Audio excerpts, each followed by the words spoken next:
ଆଜି ମୁଁ ତୁମକୁ ପୁଣି ଥରେ କହି ରଖୁଛି କି ତୁମେ ଏବେ ସଠିକ୍ ପଥରେ ଅଛ।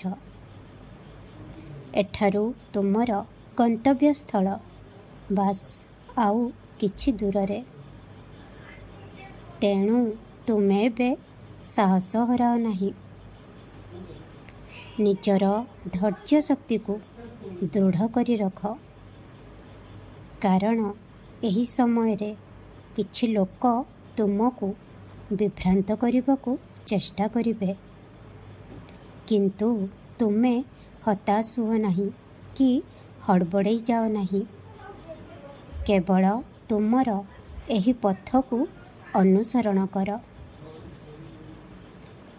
ଯଦିଓ ରାସ୍ତାଟି କଷ୍ଟସାଧ୍ୟ ମନେ ହୁଏ, କିନ୍ତୁ ଜାଣି ରଖ, ଯେତେବେଳେ କେହି ସତ୍ୟ ସହିତ ସଠିକ୍ ମାର୍ଗରେ ଥାଏ, ତେବେ ତାକୁ ଅନେକ ସମୟରେ ଅସୁବିଧା ଆସିଥାଏ।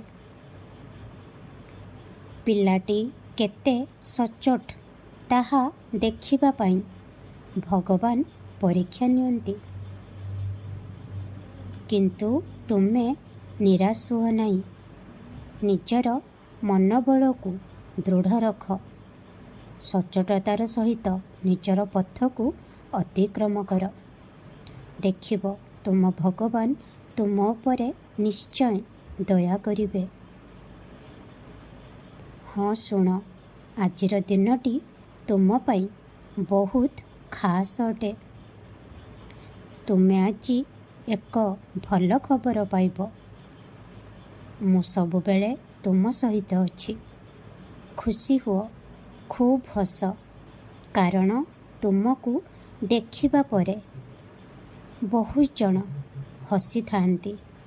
ଏମିତିକି ମୁଁ ମଧ୍ୟ ହସେ। ଖୁସିରେ ରୁହ। ଖୁବ୍ ଆଶୀର୍ବାଦ କରୁଛି। ତୁମେ ବହୁତ ନାମ ଅର୍ଜନ କରିବ। ତୁମର ନାଁ ସବୁଆଡ଼େ ଖ୍ୟାତି ପାଇବ। ଓମ୍ ସାଇ ରାମ, ଜୟ ସାଇ ରାମ।